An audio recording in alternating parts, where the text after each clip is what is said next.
Sentinel model high school में तीसरे अंडर 23 गेम्स के लिए ट्रायल का आगाज हो गया। ट्रायल्स के पहले मरहले में खिलाड़ियों से वॉलीबॉल और बास्केटबॉल में ट्रायल लिए गए। ट्रायल डिस्ट्रिक्ट स्पोर्ट्स ऑफिसर जाहिर खान और एसी मियां जावेद इकबाल के सरबराही में लिए गए। एसी मियां जावेद इकबाल ने कहा कि हमारे खिलाड़ी गली मोहल्लों और खेतों में खेलने के बावजूद किसी से पीछे नहीं। जहाँ तक टैलेंट की बात है, हम इसको बड़ा अप्रिशिएट करते हैं, कोई शक की बात नहीं।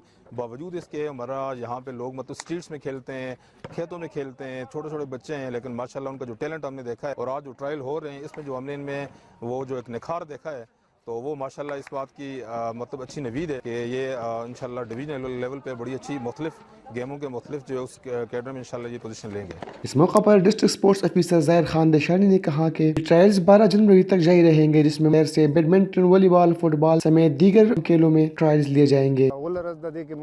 बास्केटबॉल और वॉलीबॉल दगदे और ورپسې دلته ګراوند وړو کې د هغه لپاره موږ سر سید ګراوند راکړل. سر سید ګراوند کې به موږ هغه دغه خلو نور بیډمنټن شو دغه چې هر یو گیم لبا رز ورکو. جرمن کے فرائض محمد اسحاق، قمر صحرائی اور بناز خان سیال نے سر انجام دیے. ان کا کہنا تھا کہ بٹاگرام کے پلیئر کسی بھی میدان میں کسی سے بھی پیچھے نہیں. کمالکان کے ټیلنٹ دی او شته پکې ځکه چې زله بټاګرام کې داسې لکان دي چې کې ټیلنٹ شته، لیکن مخه ته زمونږه بد قسمتي دا چې زمونږ سره فیسیلیټیز نشتی، نه ګراوند شته موږ سره. په بټاګرام کې ډېر لوی ټیلنټ دی، هر گیم کې تقریبا الکان دي، هغه کې صلاحیتونه دي، هغه کې هغه ګټ شته، لیکن دې نه مخکې دي هغه صلاحیتونه ښکاره شوي نه دي او څرګند کړي شوي نه دي، هغې له داسې څه کوششونه نه دي شوي.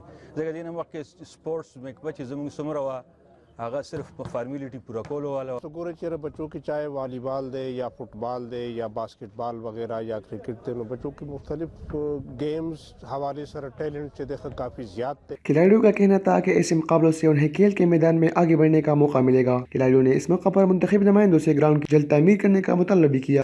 زما خو سلیکشن شوی دی په دغه کې ریسلینګ کې شوی دی، مخکې ځل زموږ ریسلینګ مقابله او پټاوات سره او د پټاوات نه ګټلې وه، او دې ځل ان شاء الله بیا به ښه گیم کو، بیا دې ځل موږ په ریسلینګ کې دلته زموږ ټیم مې ډېر ښه دی ماشاءالله، او یقین مې امید دی چې ان شاء الله غونه به ګټو او ښه گیم به پیش. اصل کې موږ خو والیبال کې سلیکشن شوی دی اور موږ نه ټرایل هم واغسته دلته کې. کھلاڑی ہو تو ثابت کرو. ڈائریکٹریٹ آف سپورٹ خیبر پختونخوا کے زیر اہتمام ضلع بٹاگرام میں بھی کھلاڑیوں سے مختلف گیم میں ٹرائل لیے گئے. کیمرہ اور رپورٹنگ ٹیم کے ساتھ شیراز احمد شیرازی، وائس آف بٹاگرام.